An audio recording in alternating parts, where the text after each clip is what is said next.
Every time I go into Manhattan, it is like the first time I've ever been there. I don't know what it is, but as soon as I come out of the Holland Tunnel, I can just feel a rush of energy. I'm not sure if it's the anxiety of being cut off by that first yellow cab I see, or my aggressive driving, cutting off the cab to get back at them. But all of a sudden, I am alive. There's an energy here that no other place has. For me, I believe that it's the 8 million people living here, feeding off the fast-paced life. People from all around the world come here to see the Big Apple. Everyone has heard of it. I am just fortunate enough to live 10 miles away. Many people come here for different reasons. I come here to take pictures and to get away from my normal life in New Jersey. I can remember the first time I came to Manhattan. I was 12 years old. It was a class trip to see the Rockettes at Radio City, and then to Rockefeller Center. As soon as we got off the bus, I remember feeling like this is where it all happens. Life as seen on TV. I knew from that day on, New York was going to be a big part of my life. It was love at first sight. I didn't return to Manhattan until I was 16 years old. Tina, Jen, her little sister, and I told our parents we were going to the mall. But really, we drove into the city to get our belly buttons pierced.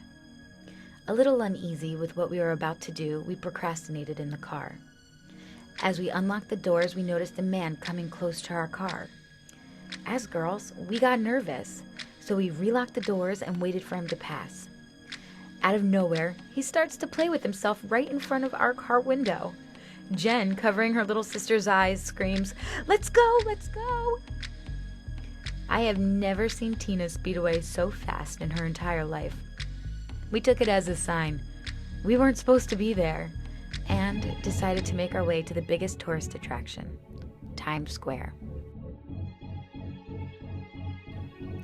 45.5 million tourists will visit there this year. If you haven't been there yet, you can expect to see street performers, unbelievably oversized advertisements, artists, peddlers, hundreds of people taking lots of pictures of themselves, especially in front of where the New Year's ball finally drops. Also, it's a great place to see amazing Broadway shows. I remember all of us walking around in awe of all the lights and the people. You can also expect to see a few homeless people. The first time I saw a homeless person there, my compassionate side came out. I felt like I wanted to help them. I remember one woman was so grateful for 50 cents. Although I also remember being told off by one because I offered him a sandwich instead of money. Eventually, you grow numb to them.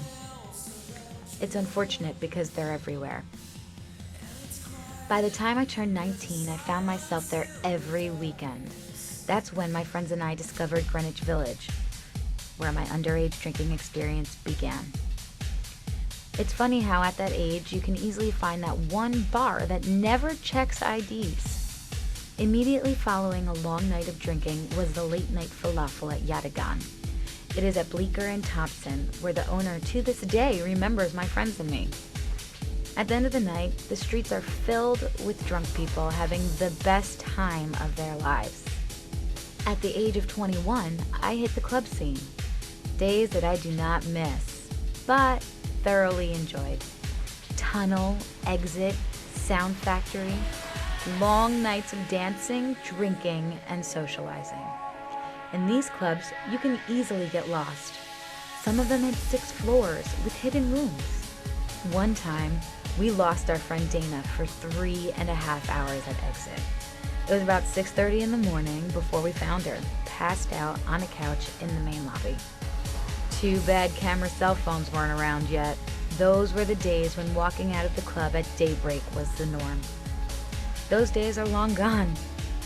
I'm glad I had them, but today, a night like that would take me 4 days to recover. I will always cherish the memories from those days when I could party all night long, sleep for 2 hours, and bounce back the next day to go to work. Good times. Now, when I go to Manhattan, it's usually for work. But when I do go there for fun, you can find me at the Metropolitan Museum of Art, walking around admiring the old architecture, running in Central Park, people watching, or relaxing at a lounge in the Meatpacking District.